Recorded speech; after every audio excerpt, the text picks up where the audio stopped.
Hello viewers, কেমন আছেন সবাই? আশা করি সবাই ভালো আছেন। তো একটা ভিডিওতে ভিউজ আনার ক্ষেত্রে সবথেকে মোস্ট ইম্পর্ট্যান্ট কিন্তু হচ্ছে থাম্বনেল। তো আজকের ভিডিওতে আমি আপনাদের সাথে শেয়ার করব আপনারা কীভাবে আপনাদের শর্ট ভিডিওতে কীভাবে থাম্বনেল সেট করবেন।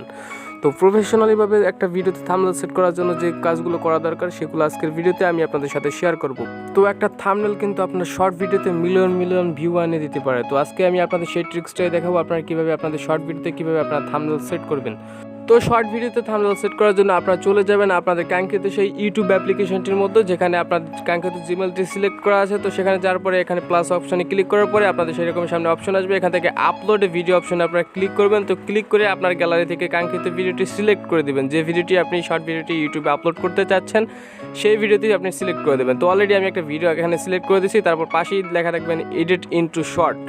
তো এই অপশনটার উপরে আপনি একটা ক্লিক করবেন। তো ক্লিক করার পরে আমি এখান থেকে যেহেতু আমার 60 সেকেন্ড আছে, তো আমি এখান থেকে একটু কমিয়ে নিচ্ছি, 16 সেকেন্ড করে দিচ্ছি। তো এটা কমিয়ে দেওয়ার পরে আপনি এখানে প্রসেসিংয়ের উপর নেক্সটের উপরে ক্লিক করবেন। তো নেক্সটের উপরে ক্লিক করার পরে একটু সময় নেবে, যেহেতু এটা এখন এখান থেকে এডিটিং হচ্ছে বা কাটিং হচ্ছে, তো এই জন্য একটু সময় নিচ্ছে।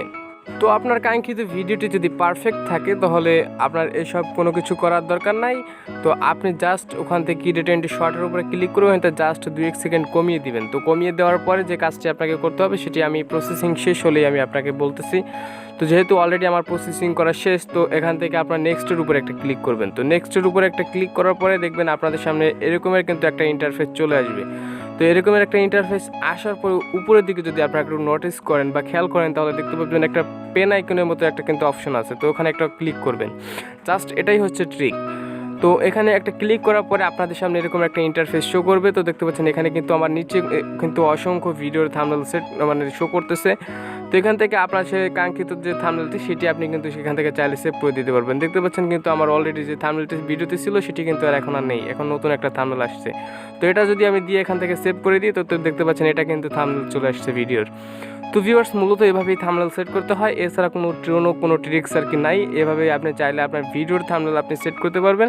এখান থেকে জাস্ট আমরা আপলোডে শর্ট অপশনের উপরে ক্লিক করব। তো আপলোডে শর্ট অপশনের উপরে ক্লিক করলে কিন্তু এটা আমাদের থাম্বনেল সহকারে কিন্তু আমাদের ভিডিওটা কিন্তু ইউটিউবে আপলোড করা হয়ে যাবে। তো বেসিক্যালি এভাবে কিন্তু শর্ট ভিডিওর থাম্বনেল সেট করতে হয়। আরেকটা ট্রিক্স আছে যেভাবে শর্ট ভিডিওর থাম্বনেল সেট করতে হয়, সেটা হচ্ছে ওয়াইটি স্টুডিও দিয়ে। তো সেটা আমি অন্য কোনো ভিডিওতে শেয়ার করব। এটা শর্টকাটে আপনাদের দেখানোর সুবিধাতে কিন্তু এই ভিডিওর থাম্বনেলটা সেট করে আপনাদের শিখিয়ে দিলাম। তো ভিউয়ার্স, ভিডিওটি ভালো লাগলে অবশ্যই ভিডিওতে একটা লাইক, কমেন্ট আর চ্যানেলটি সাবস্ক্রাইব করতে মোটেও ভুলবেন না। দেখা হবে পরবর্তী কোনো নতুন ভিডিওতে। সে পর্যন্ত সবাই ভালো থাকবেন, সুস্থ থাকবেন এবং নিজ ফ্যামিলির প্রতি খেয়াল রাখবেন। আর অবশ্যই আমার চ্যানেলটি সাবস্ক্রাইব করে রাখবেন, কারণ আমি YouTube guidelines, Facebook guidelines plus আপনাদের সোশ্যাল সাইটে যত ধরনের সমস্যা আছে সেই সমস্যার কিন্তু সলিউশন দিয়ে থাকি বা আমি সমস্যার সমাধান করে থাকি। তো বেসিক্যালি আপনারা অবশ্যই আমার চ্যানেলটি সাবস্ক্রাইব করে রাখতে পারবেন এবং সকল সমস্যার সমাধান আমার কাছ থেকে পেতে পারেন।